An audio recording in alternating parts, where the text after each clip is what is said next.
eggwanga lya Qatar lyaguddewo eri Abannayuganda okubanga bayingira oba nedda. Eyo nno munnange kye kibuuzo ekiri ku mimwa gya buli muntu nga beetaaga okumanya Qatar yaguddewo oba nedda. Abamu bagamba yaguddewo, abalala bagamba tennaggulawo. Nzize wano okubanga munnange ate nkubuulira ekituufu kye kiruwa. Nyamba video ogimpeereka like ate munnange oyinza n'okuwonako kagambo subscribe bw'obanga totwegattangako. Amanya Magi nga bulijjo omuweerezaawo. Kakati nga sinnaba kukubuulira kituufu kansooke nkubuulire kubanga already Qatar waliwo abantu ababadde bayingira mu Qatar nga bo babadde batambula.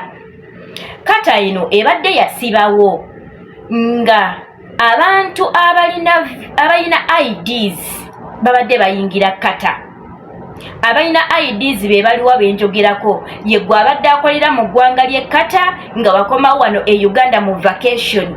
Omuntu yenna buli lw'okomawo wano mu vacation ng'oba obadde Saudi, obadde Dubai, oba obadde Qatar, Kuwait, Oman, wa yonna gy'okolera n'okomawo wano e Uganda ng'ozze mu vacation okomyewo kuwummulamuko oddayo ku mulimu w'obadde okolera oba mu kiyumba w'obadde okolera ng'ogenda kuddayo.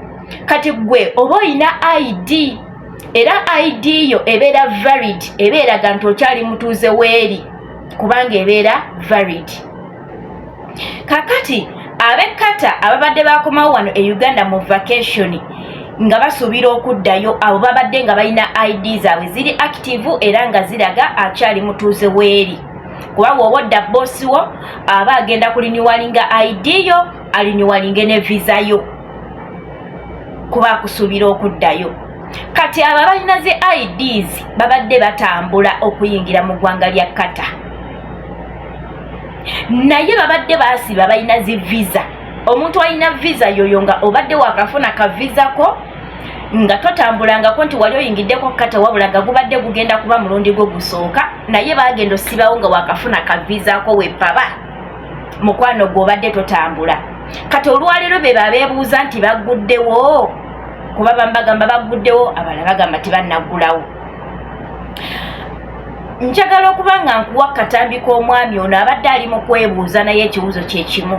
Then omwami ono bw'amaliriza ngenda kuba nga ate munnange nyongerako mu maaso awo era nkubulire n'okuba abagezezaako okuyingira Qatar n'abo olwedde ababadde wano e Uganda nga baali balina okuddayo e Dubai nga babasiba naye mulimu abagezezaako okutambula ne bayingira Dubai mwana wattu yadde baasiba naye mulimu abayingidde. Nkubuulire bakozesezza magezi ki nga bwe nkuwa ne ansa entuufu ekwatagana ku by'e Qatar. Sokola ba akatambi kano tovaako.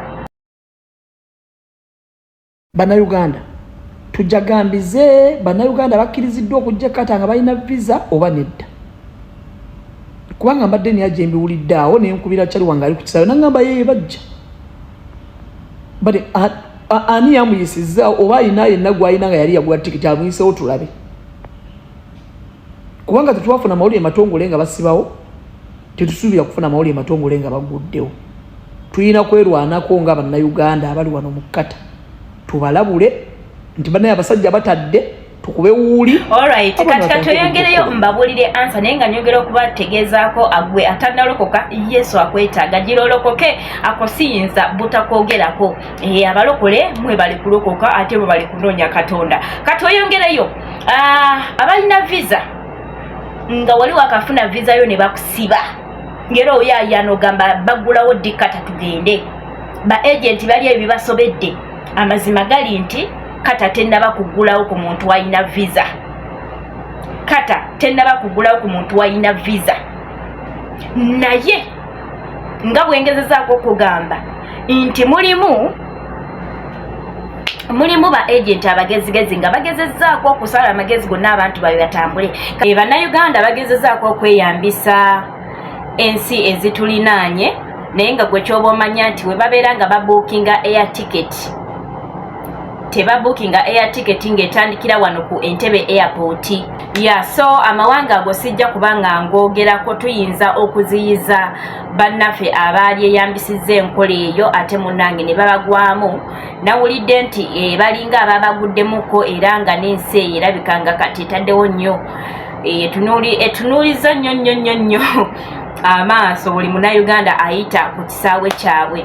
Naye nga abannayuganda badde gye beeyambisa ne babukinga air ticket ne balinnyawo wano ka bbaasi mpaka mwezi ensi ezitulinaanye ne bagenda ku airport zawo ne balinnya. So era olaba bali e Dubai abamu ng'olaba babadde wano Uganda naye ate nga bazzeeyo beeyambisiza sayidi eyo. Naye nga kyekyabalungi twongere kusaba ebintu bijja kutereera. Ebyo balungi mubadde balabi balungi. Gwa yonna alina ekibuuzo kiteekeyawo mu comment section. Abalayikinze abakomentinze mwebale nnyo mwebalire ddala. Naawe omupya nga osubscribinze lwaleero weebale nnyo weebalire ddala. Nkyabaleetera updates nyingi, teweewuunya nyiza okuba nga naakata vidiyo eno okugiteekayo ate ne batta ne bagamba kati egguddewo nga kituufu egguddewo. Kaakati bwekityo weekiri naye nga gwenna alina ky'obuuza kiteekeyawo mu comment section nja kuba nga nkuddamu. Bannange ndaba nnyo abagamba mbu Maggie twagala kwogerako naawe bannange I need your help. Ennamba yange weeri.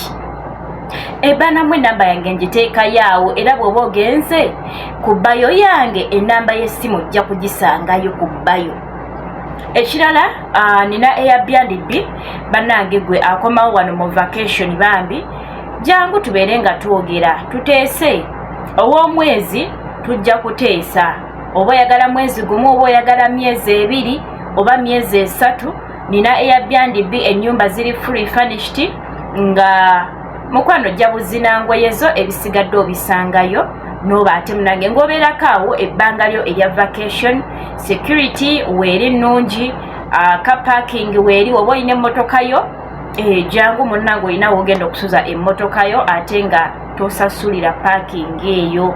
Jangu mukwano tube nga twogerezeganya sigenda kubanga ate munange nkukyajinga nnyo. Kale mubeere bulungi tujja kubanga tusinkana mu videos eziddako. Bye bye.